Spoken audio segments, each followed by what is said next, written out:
The Jewish Game of Conquest, Part 7. 1 second, 5, 6, 7. Yeah, 7. Okay. Today we're going to be discussing the city of Bethlehem. If you look in your map over here, so here, come get a map. Why is it such a holy city? So we're going to talk about it. Oh, here you go, sir. How many copies did you make? So the city of Bethlehem is a little bit south of Yerushalayim, as you see on the map over there.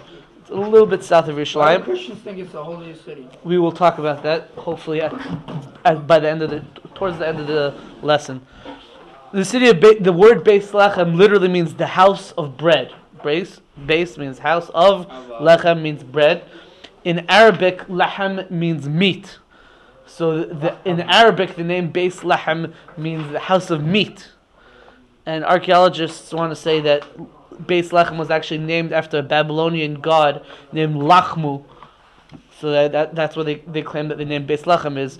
And it could be it's true because the fact of the matter is that there's the Amarna letters, which are found in Jordan, I believe. No, in Egypt, which is a very important archaeological finding, which has all kinds of letters from the ancient kings that lived even before the time of Avram Avinu, and amongst these letters they found references to the city Bethlehem. So it's something that predates the Jewish people. What did they call it back then? It was still called the name was Bethlehem. all the time? Yeah, the name always, as Wikipedia says, the name always stayed the same, but it could be that the meaning of the name had different meanings depending on who was like sort of occupying the city at that time. So like in Hebrew it means the house of bread, in Arabic it means the house of meat, and apparently there's a Babylonian god named Lachmu. I want to say that Bethlehem means like the house of this god Lachmu. I don't know. Just pronounce it differently. Yeah, basically something like that. Now, an alternate name for the city of Bethlehem is Efrat or Ephrata. Oh, the place Efrat, Bethlehem? So Efrat or Efras or Ephrata is another name for the city of Bethlehem. It could be that Ephrata doesn't actually mean is not an actual name, but actually just means to Efrat. Because there's a grammatical rule in biblical Hebrew that when you add a hey at the end of a name of a place, it's the same thing as adding a lamed to the beginning of it. So like if you say li Mitzrayim, it means to Mitzrayim. And if you say Mitzrayim ma, you add a hey to the word Mitzrayim, it means to Mitzrayim as well. So Ephrata doesn't necessarily mean, it's not necessarily a name, it could mean to Efrat. What does that spell? Li Mitzrayim. It doesn't say that, it never says that. What does it do? It doesn't say that. Now, a person. There's also what's it called? It's called a gentilic. A person who's from that city, or a toponym. So a person who's from the city of Efrat is described as an Ephrati, an Ephraite, something like that, which is also a term that's used to describe people from the tribe of Ephraim, Ephrati. So whenever you see the term Ephrati in Tanakh, in the Bible, so you have to know if it means a person from the city of Efrat, or it's referring to a person from the tribe of Ephraim. The word Efrat, according to rabbinic literature, is a reference to the word pru, which means to make fruitful. So Efrat means someone who can be fruitful and have children and grow a population. There just one more point before we get to like different places and different stories where the name Efrat comes up. But there's a place called Bethlehem in the book of Joshua, in Joshua 19:15, and over there's a city Bethlehem that's in the tribal territory of Zvulun. And the tribal territory of Zvulun is up north. So this Bethlehem that we're talking about in general is the Bethlehem in the tribal territory of Yehuda. As we said, it's a little bit south of Yerushalayim. But there's another city with the same name that's like all the way up north in the tribal territory of Zvulun. Okay, those are just some quick facts about the city of Bethlehem.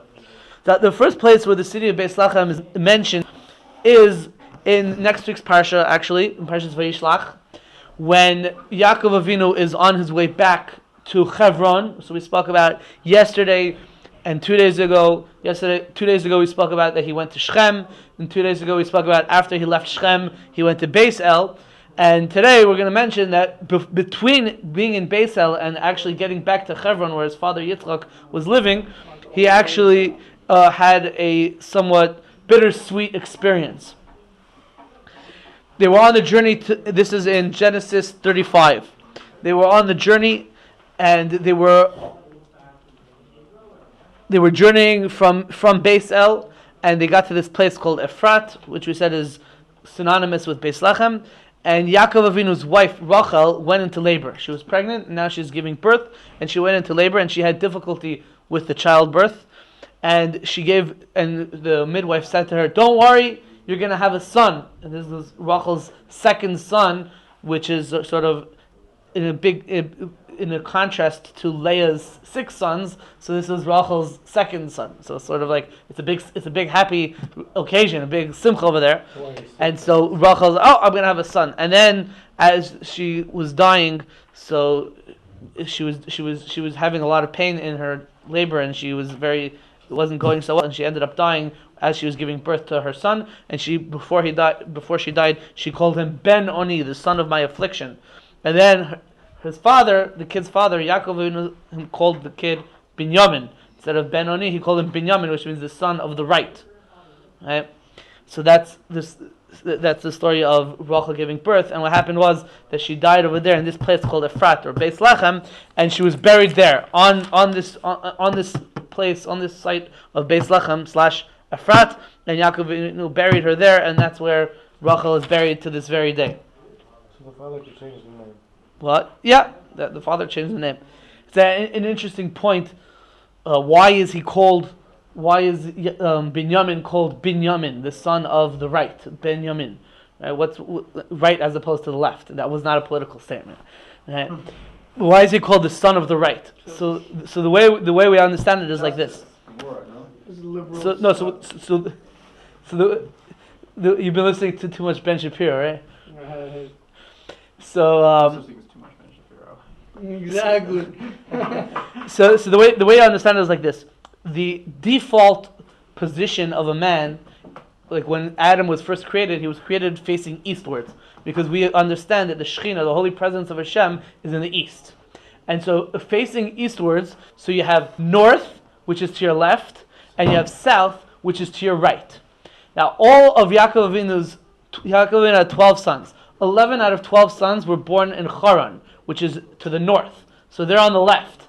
And Binyamin was born in Eretz Yisrael, which is to the south, so that's to the right. So that's why he was called Binyamin. He's the son of the right, because he was born in the right side. He was born on the right side. He was born south of where all his brothers were born. So that's why he's called Binyamin. Where's Haran? Because he was born in Eretz Yisrael. Where is Haran? It's in northern Mesopotamia. It's off of the Tigris. I don't have a map of Mesopotamia. I only have a map of the Holy Land over here. But It would be higher as well. It would be above all this. this is just an interesting geographical tidbit that a friend of mine once pointed out. I don't have a world map over here, but if you imagine a map of the world, and you think of what's called the Gulf of Aden.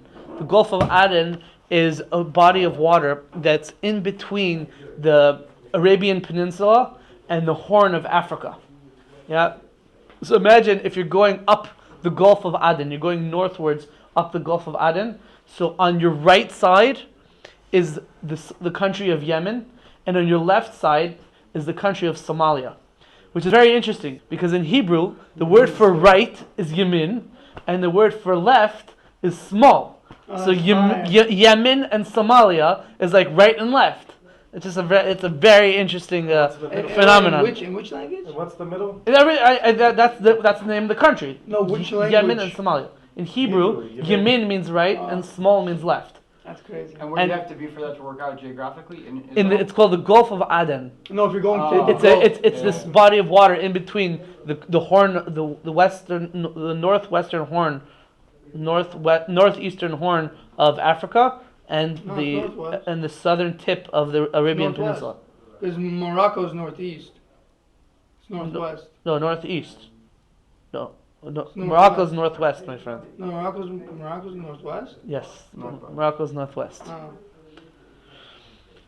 So that's the story of Rachel's death and her burial in the city of Bethlehem, and it's a famous. I know it. It's a famous site that people go to Cave Rachel in the city of Bethlehem. Yeah, www.caverachel.com. Write that down. Caverachel.com, and people go there to pray. Is that really the website? In Parshas Vayechi, in the last Torah portion in the book of Genesis. So in Parshas Vayechi, in the last Torah portion in Genesis, in what's it called? In Genesis 48. So Yaakov Avinu sort of apologizes to Yosef. Yosef was Rachel's eldest son, and he apologizes to Yosef, and he says, "Look, I'm sorry that I wasn't able to bury your mother in the same place that I buried, Avram, Yitzchak, and Yaakov. Avram, Yitzchak are buried, and Yaakov was going to be buried, and Sarah, and Rivka, and Leah were buried." Yaakov apologizes that he couldn't bury Rachel there because we happened to have been traveling on the road when she died, and it wouldn't be nice to just wait till we get to Hebron and bury her in Hebron. So we buried her right there on the spot in Bethlehem. And Rashi says, very fascinating Rashi. Rashi says, this is in Genesis 48. Verse 7, Rashi says, "Aval dalacha, you should know, she'al pia dibur kavarti Hashem. I buried her there because of a prophecy, because of Hashem. Shetehila Ezra lebanah, so she should help her descendants. Kishiyigal Isam Nevuzrajan v'hayu oivim derech sham. When Nevuzrajan, who was the general of Nebuchadnezzar, the Babylonian king's army, who destroyed the first temple and exiled the Jews to Babylonia, so when the Jews were passing by Bethlehem on their way to the Babylonian exile, they would pass by Bethlehem. So Yatzasa Rachel al Kivra, Rachel would sort of, the spirit or the ghost of Rachel would sort of come from her grave, Ubaycha umuvakeshes alehem rachamim, and Rachel would come out and cry and seek mercy upon the Jewish people. Shneimar kol barama nishma, a voice is being heard from Rama. This is a verse in Jeremiah 31:14. V'Kadosh Baruch Hu meishiva yesh zechar lepuloseich v'shavu banim legvulam, and God will answer back that there will be reward for your deeds, and v'shavu banim legvulam, the sons, the children, your descendants will eventually come back to within their borders. So that's a very hopeful passage. So the hope, there's sort of a hopeful yearning that's sort of symbolized by Rachel being buried specifically in this site of Bethlehem. Now, the next place before we get to all the other things that come up with where Bethlehem is mentioned in Tanakh, there's another very interesting thing that's connected to Bethlehem. We said earlier that Bethlehem is synonymous with the city of Efrat. Now, Efrat, besides being the name of a place, is also the name of a person. There's a character in Tanakh who has 3 names, and one of her names is Efrat. Efrat is actually it's a popular Hebrew name nowadays in Israel, even in America. People use the name Efrat. What? Okay, so who are we talking about? Someone named. There was in the beginning of the book of Exodus, in Exodus chapter 1, it talks about the story of the Jewish midwives. There were 2 Jewish midwives, one named Shifra and one named Puah, which the Bible doesn't tell us exactly who they are. But rabbinic tradition tells us that Shifra and Puah are Yocheved and Miriam. Yocheved being the mother of Moshe Rabbeinu, and Miriam being the sister of Moshe Rabbeinu. There's another tradition that says that Shifra and Puah were actually Egyptian women who converted, but the mainstream tradition is that Shifra and Puah are Miriam, or Yocheved and Miriam. So Puah / Miriam and Shifra, they rejected the Pharaoh's command to kill all the firstborn Jewish babies, and they actually helped keep the babies alive. And it says that in reward for their God-fearing actions, Vayas lehem batim, Hashem gave to them houses. That was the reward that Shifra and Puah, or Yocheved and Miriam, got for saving the Jewish babies, that God gave them houses. Real estate. Where? So the literal meaning is that he gave them houses. So the Gemara says, what does it mean that God gave them houses? The Gemara says it means that he gave them the house dynasties. Right? What does that mean? The house of the Kohanim. are descendants of Yocheved, right? Yocheved had a son named Aaron. Aaron the Kohen, all the Kohanim are descendants, right? The house of the Levites, the most prominent of the house of the Levites, are descendants from Moshe Rabbeinu. Moshe Rabbeinu was a son of Yocheved, What's the house right? of the Levim? And the house that was given to Miriam What's the is houses of the Levim? They don't have a place. no, not a house, a literal house. I mean, a genealogical status, right? And then there was the house that's given to Miriam. So the house that was given to Miriam is the house of the Malchus, the house of the kingship, because Miriam ended up. Us. This is what we're gonna say. Miriam married. She was genealogically a Levi, but she married somebody. Oh, we're gonna talk about that. She married someone named Kalev, or in English they call him Caleb, right? And Kalev is from the tribe of Judah. If you can read that, can you read it? Tribe of Judah. Look, it's not my fault. They gave me a really not such a good marker. Wait, there's one in the other room. No, there isn't. I checked. Oh. And I usually carry one around in my backpack. Because I like to write on the doors also. You have one with you or no? That's our genealogical dynasty. So King David is going to be a descendant of this union of Miriam and Kalev. Wait, so Ruth comes from Miriam too? No, we're going to get to it. I said we're going to get to it. Don't worry, we'll get to it. So King David is going to be a descendant of Miriam and Kalev. Right? Kalev is from the tribe of Yehuda, and Miriam married Kalev, and King David is going to be a descendant of that union. Now, as we said before, Miriam has another name. Another name for Miriam is Efrat. Right? What was her other name? Her name is Miriam, Pua, and Efrat. Why is she called Pua? Because when the Jewish babies were born, right? So she would say like poo poo. She would try to like coo at them in order to like console them when they were crying. It's not nice to call kids poo-poo. What? It's not nice to call kids poo-poo. I don't know. It's a different cultural norm. Is that the first biblical case of onomatopoeia? Very good. So King David is actually Touche. King David is actually described as an Efrati. He's called an Efrati. Right? Why is he called an Efrati? So it would seem because he's descended from Miriam, whose one of her names is Efrat. Right? So Kalev, if you're not familiar with Kalev, we've spoken about him in previous lessons. But Kalev is from the tribe of Yehuda. He was actually the prince of the tribe of Yehuda when the Jews came into the Holy Land. So he was like the head of the tribe of Yehuda. He was also one of the spies that Moses sent. He was one of the two good spies. Him and Yeshua were one of the good spies. And in the beginning of the book of Joshua, we spoke about this when we talked about Yericho. So Kalev was another spy that Yeshua had sent. He was already then married to Miriam? It would seem so, yeah. Very good spy. So that's David HaMelech and his relationship to Efrat. That's what we understand. Now, So where does Ruth fit in? okay, so you're asking a question. Where does Ruth fit in? So we're gonna explain where does Ruth fit into all of this. Before we do that, we're gonna talk about another place where Bethlehem is mentioned, and this is sort of gonna lead into what you're talking about. In the book of Judges, towards the end of the Judges, we're in chapter 12. Towards the end of chapter 12, it says, I think this is he's like the last, second to last, third to last, fourth to last of the judges.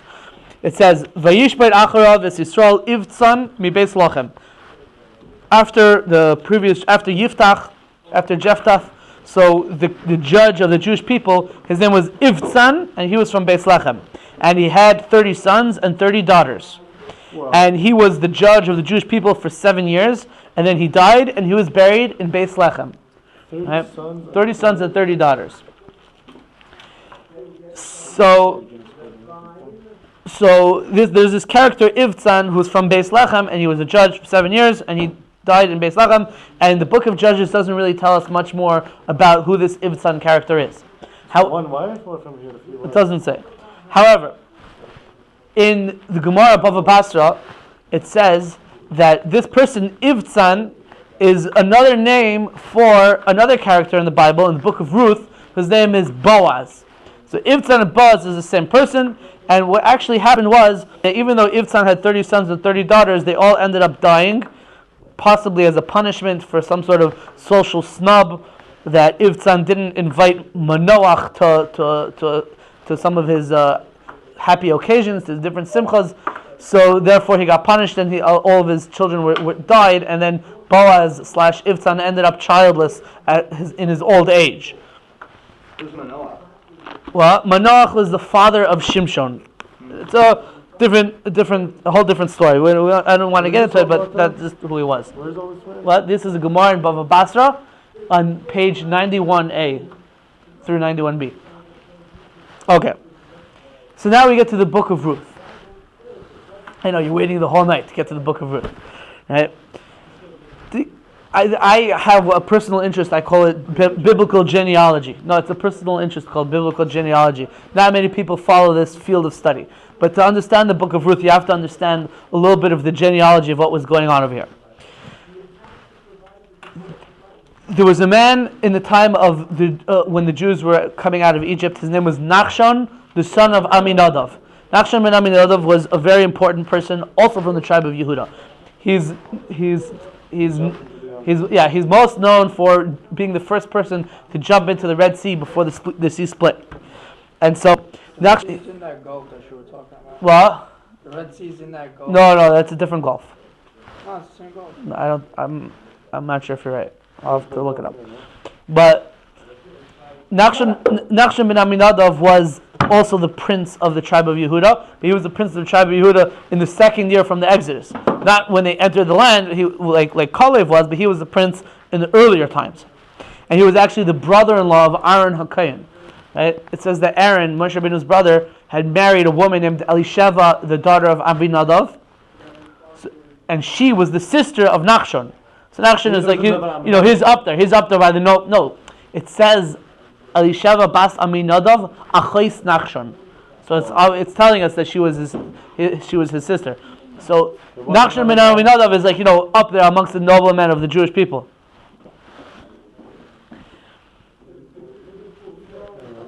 Nachshon ben Aminadav had a bunch of kids. One of his sons was the father of a lady named Naomi. One of his sons was named Elimelech. Shalom. You remember me? אתה זוכר אותי? לפני יומיים בישיבת מיר? Dun dun dun. לא. בסדר, אל תדאג. מה? תגיד לנו את הסיפור. לא, אתה היית שם על המדרגות ואני התקשרתי למישהו על הטלפונים שם. עכשיו אני... בסדר. What happened to me?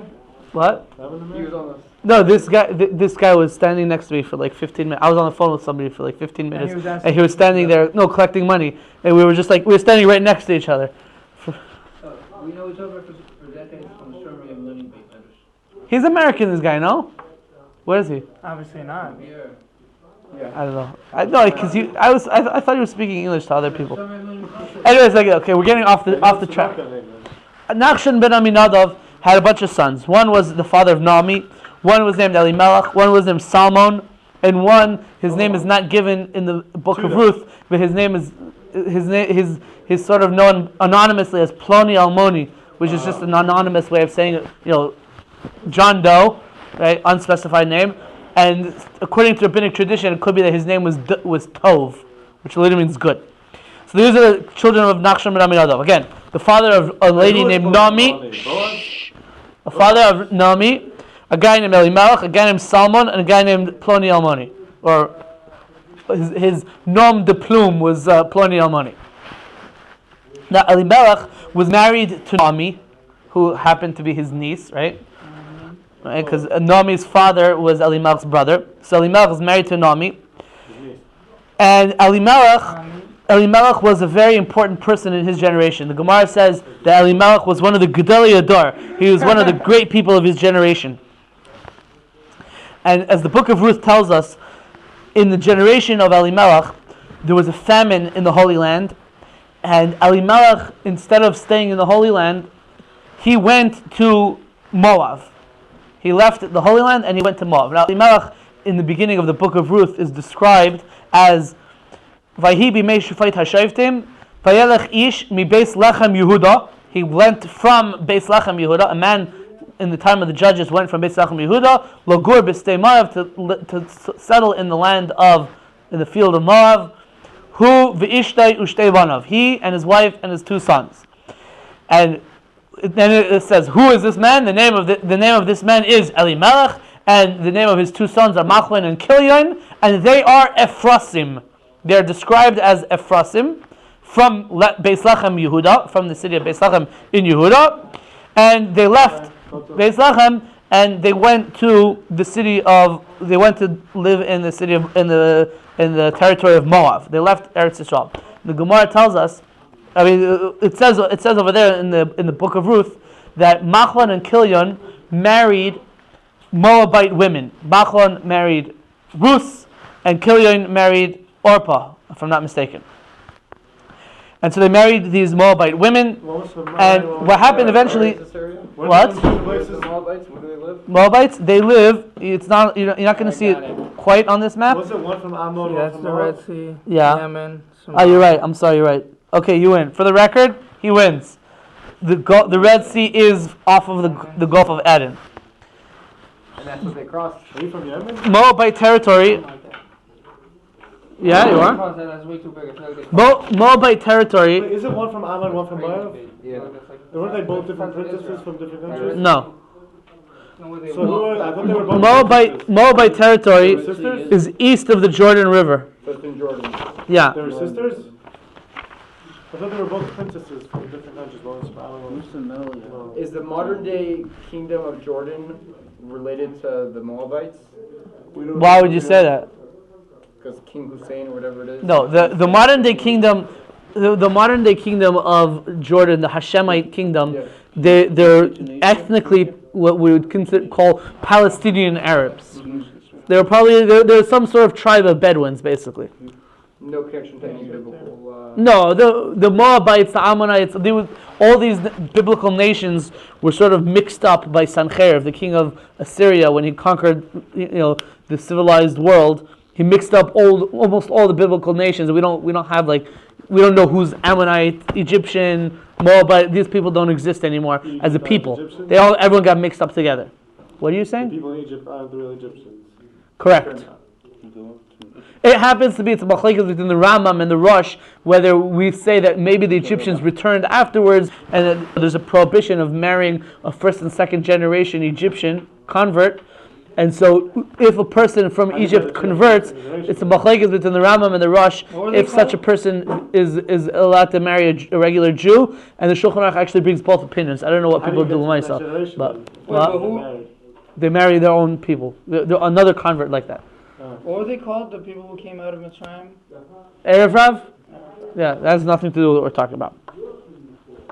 Anyways. Let's try it. It has to do with Mitzrayim. Okay. Being another one on record. Yeah, that's two for me. Yeah, Two for you and none for me. that's it. Was that Twix, right? Is it? That used to be the slogan for Twix. Now it's left or right. Twix? That's the new slogan. You call it Yeah, spell? they literally made it taste different apparently.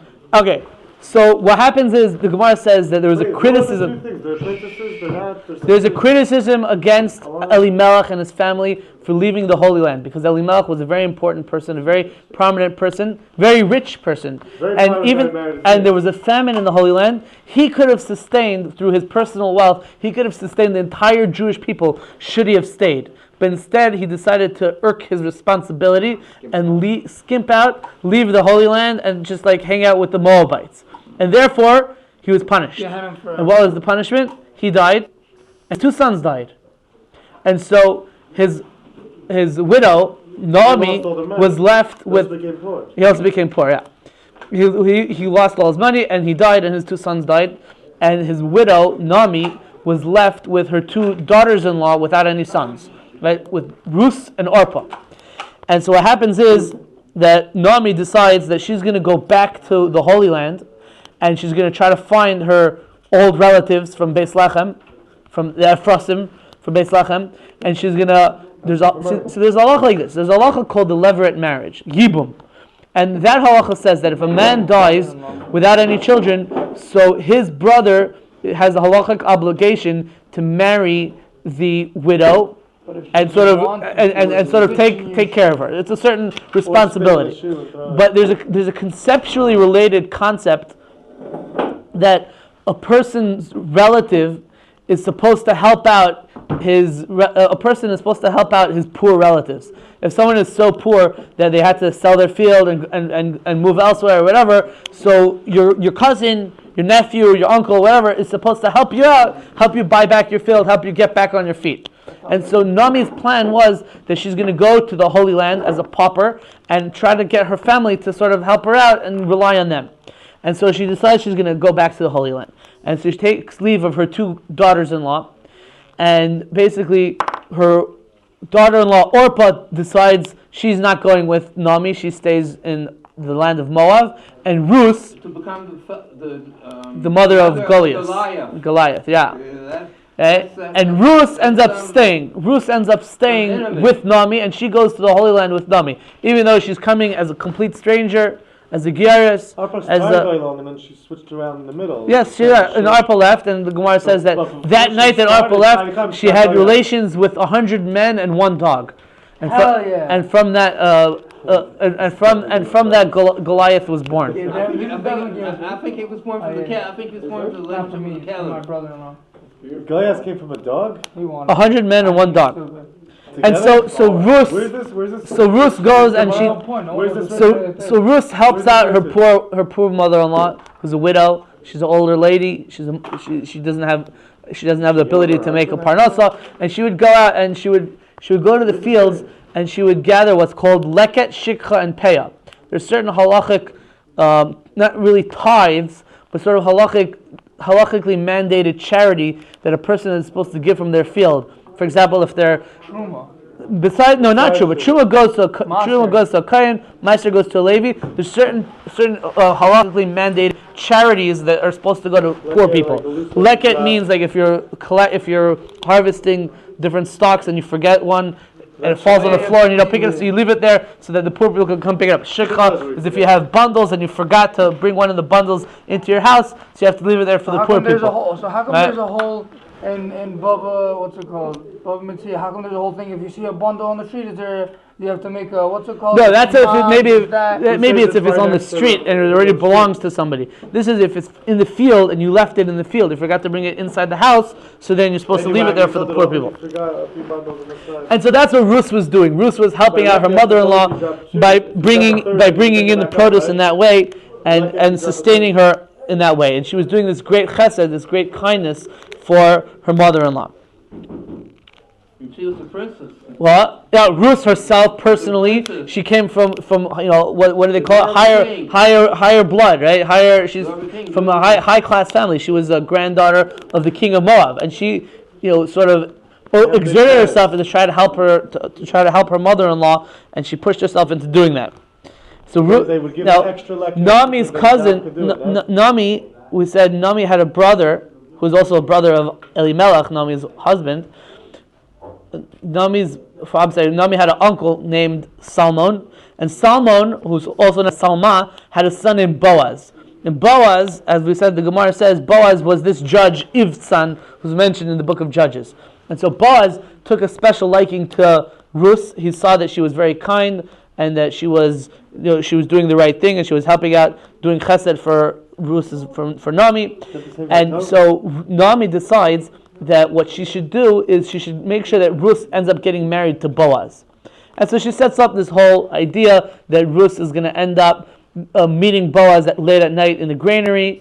Ruth does this, and Boaz says, look, I can't marry you, I can't take the responsibility, because there's a closer relative who's a brother of my father, who the Bible doesn't give his name, the book of Ruth doesn't give his name. His name is just given as Ploni Almoni, but we said that maybe, according to tradition, his name was Tov. And he says, look, if Tov doesn't agree to do it, so then I'll marry you. And they went to the court, and the next day, and indeed, Mr. Tov did not want to marry her, and so Boaz ends up marrying her, and they have a child named Oved, and and Boaz dies. Why didn't he want to marry her? Because the Gemara says because this guy Tov did not realize that there's a halacha that you're not allowed to marry a Moabite.